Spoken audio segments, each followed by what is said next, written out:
Pronto, sétimo ano. Vamos lá para mais uma aula.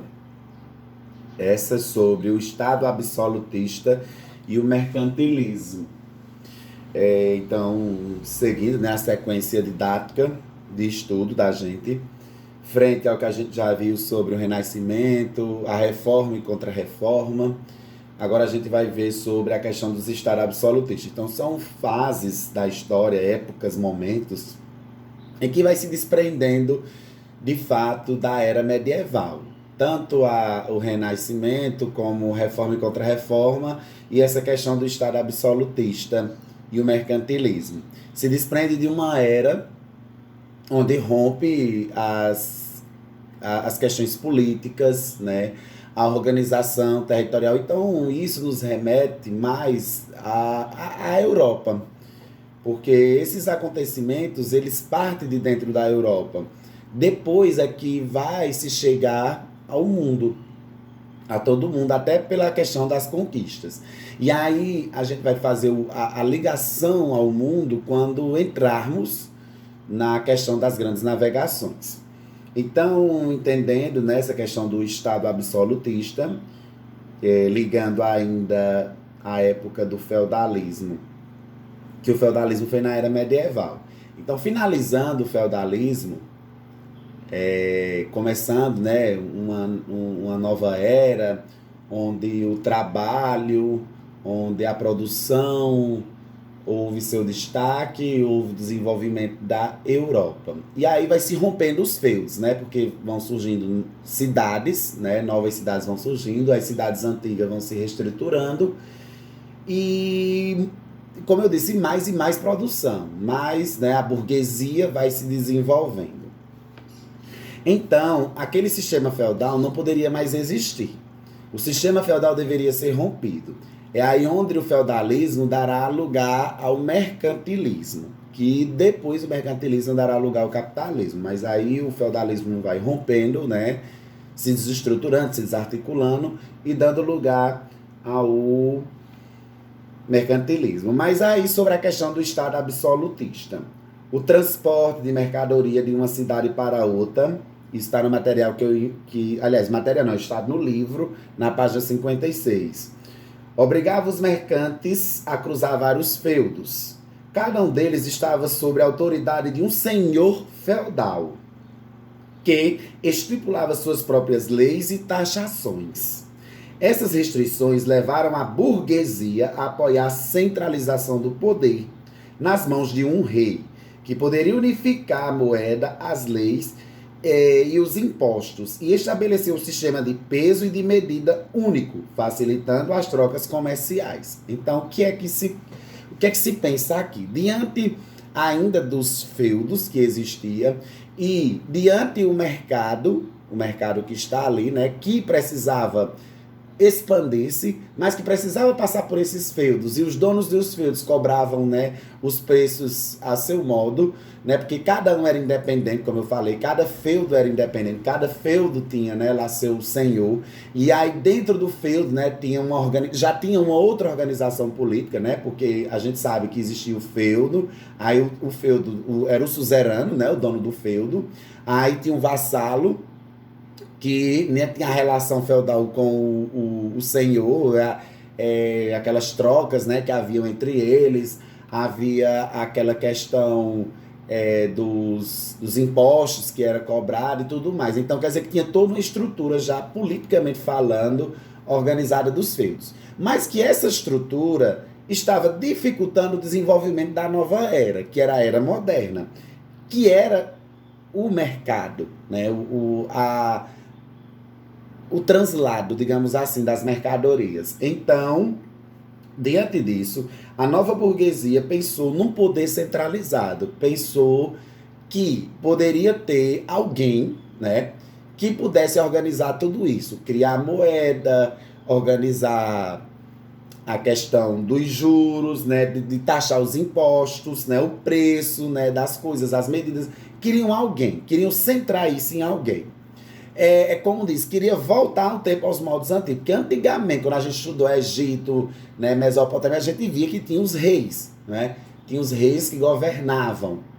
E o que o rei determinava, né, a sociedade seguia, a nobreza e tudo mais seguia. Eles estavam querendo que essa época voltasse novamente, digamos assim.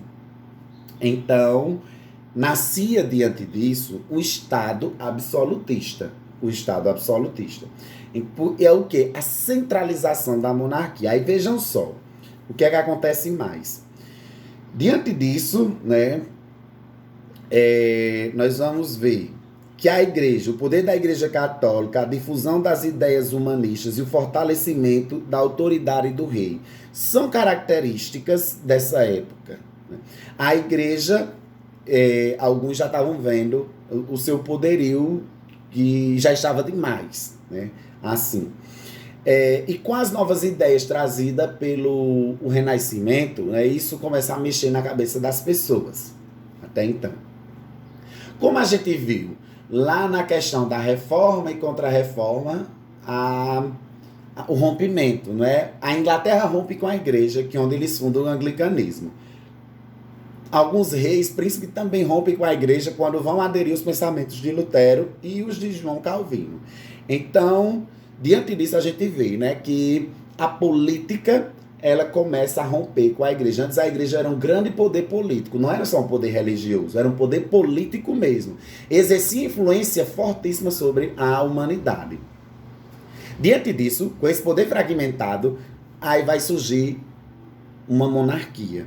Vai surgir um governo de monarcas, mas ao mesmo tempo, né, um poder absolutista. Então, a partir do século XV, os monarcas criam um mecanismo para a consolidação do seu poder e a possibilidade de exercê-lo sobre vastas regiões. É claro que quem vai criar isso são justamente os próprios burgueses, mais burgueses poderosos, né? Ou pessoas, né, da linhagem nobre, da própria nobreza, que também aderiram aos ideais da burguesia, né, do mercado, do consumismo, do acúmulo de riqueza, da busca de mais riquezas. Então aí nasce o absolutismo. Esse é o Estado absoluto. O poder nas mãos de uma só pessoa. Então, o absolutismo é um regime absolutista. Caracterizou-se pela grande concentração do poder político nas mãos dos reis. Numa época em que o comércio se expandia, a burguesia acumulava riqueza. Muitos dos antigos direitos feudais que favoreciam os senhores locais e a nobreza perderam validade. Então, a nova nobreza agora é a burguesia.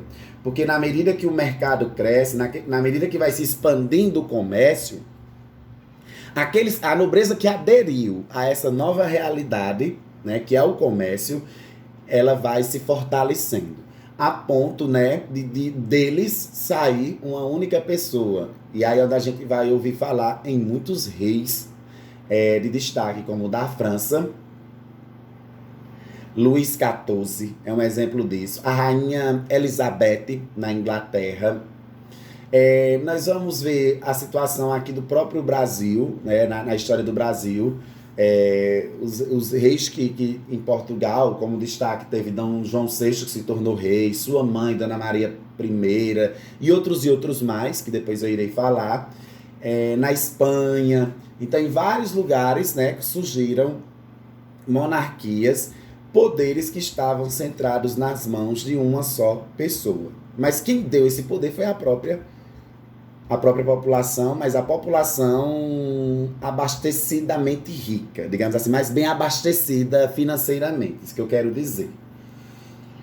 E aí as reformas protestantes, como eu falei, elas contribuíram muito para que isso acontecesse. Olha só, voltando, por exemplo, a falar do próprio Henrique VIII, né? Henrique VIII teve a audácia, a ousadia de criar, né, uma nova religião, uma nova doutrina, né, que é o anglicanismo. Rompe com a Igreja Católica, mas era o ideal político deles. Eles queriam diminuir as riquezas que a própria Inglaterra dava para a Igreja.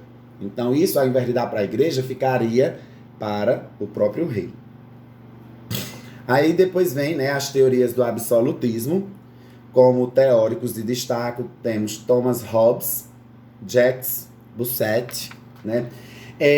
As teorias deles divergem, né? São diferentes.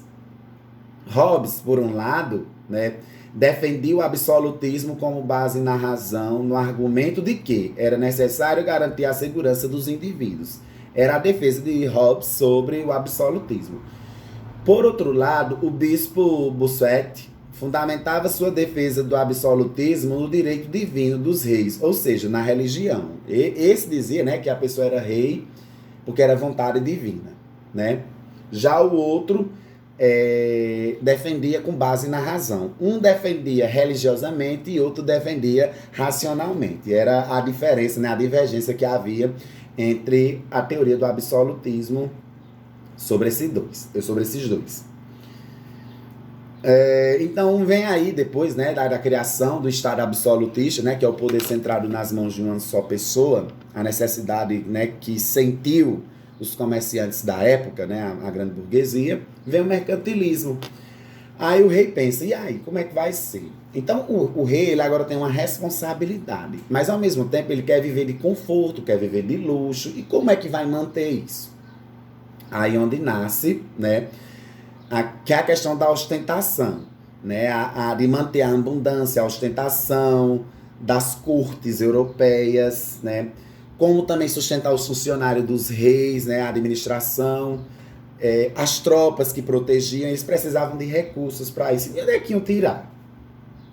E aí vem a criação, né? Vem a criação não, porque sempre existiu isso. Efetiva-se nessa nova realidade os impostos, né? Eu ia dizer a criação de impostos, mas na verdade faz a efetivação nessa nova realidade de impostos. Impostos sobre o quê? Sobre o que se produzia, sobre o que se adquiria nessa época. Diante disso, né, um conjunto de práticas, né, para arrecadação de bens, né, para manter a riqueza do rei, né, que o rei não ia trabalhar, ele ia governar e queria viver pomposamente, né? Então, vem o mercantilismo. E o mercantilismo, né, como eu disse, ele substitui o feudalismo, né? É um sistema econômico que substitui o feudalismo. E ele tem como algumas, né, de suas características do mercantilismo era o que? Era o metalismo. Era o metalismo, que a riqueza de um rei era medida pela quantidade de metais nobres que ele possuía. Era o metalismo, né, determinaria a riqueza do rei, diante do que ele tinha, né, de metais preciosos, ouro. Por essa razão, muitos governos evitavam a saída de ouro, prata dos cofres do Estado, ou seja, de seu território. Eles evitavam que seus, né, os minérios, né, o ouro, pedras preciosas saíssem de seus territórios, porque era onde media a riqueza. E destaque nós temos a Inglaterra nesse sentido. A balança comercial favorável. Eles criavam medidas protecionistas para encarecer os produtos importados e reduzir a sua entrada no reino. Os produtos que eram, né, encarecidos, eles tentavam reduzir o máximo que vinham de fora a entrada do seu reino, diminuindo as importações e aumentando as exportações. Então eles queriam receber menos de fora, mas exportar mais, né? Importar menos e exportar mais. Depois veio o estímulo às manufaturas locais. O governo estimulava a produção de bens manufaturados, como tecidos e ferramentas. Esses produtos abasteciam o mercado interno. Então, quando ele estimulava as manufaturas, era porque quanto mais produzisse no seu território, né, dentro do seu reduto acular, menos precisaria adquirir de fora, porque para fora teria que comprar. E aí ele tendo, né, dentro do seu território, ele não ia precisar comprar fora, então isso ia aumentar cada vez mais a riqueza do rei, né? Então, o acúmulo de riqueza fez com que vários territórios se desenvolvessem muito, né? Se desenvolvesse bastante. Dentre a acumulação de riqueza, tem em destaque a pirataria e o domínio sobre outros continentes. Então, para desenvolver essas riquezas, precisou-se, né, que esses... Aí onde entra as grandes navegações. Então, se lançaram aí mundo afora. Muito dos territórios, como eu disse, inglês, espanhol, que antes, né, nós tínhamos a Península Balcânica, né, Balcãs, né, tinha a Península Ibérica, a dos Balcãs nós temos Grécia, né, e a Ibérica temos Espanha e Portugal, temos a grande e poderosa ilha, né, Inglaterra, que hoje é Reino Unido, França. Então, muitos desses territórios já estavam se firmando, que vieram de herança, né, lá dos germânicos, que era da herança ainda do Império Romano. Se desenvolveram e não ficaram presos, né, a quatro paredes. Eles saíram mundo afora, explorando. E aí onde teve a exploração dos outros continentes, da África, da Ásia e da América, o nosso continente, a África, a Ásia e a América. O nosso continente foi alvo, né, de grande exploração. Espanhol, portuguesa, holandesa, francesa, inglesa, o continente americano, que a gente vai ver isso, né, depois mais detalhadamente. E as piratarias, né, o que se conquistava desses outros continentes ia sendo acumulado nesses territórios. E a Inglaterra foi uma das que acumulou bastante tais riquezas. E aí foi onde houve os diferentes caminhos. Por exemplo, Portugal e Espanha deram maior ênfase ao metalismo, que a gente viu lá, né? Que no caso era a questão dos metais, do ouro, né? Digamos assim, do ouro, dos minérios. A Holanda investiu na integração do comércio externo e nos empréstimos financeiros ao setor manufatureiro. A França, em busca de uma balança comercial favorável.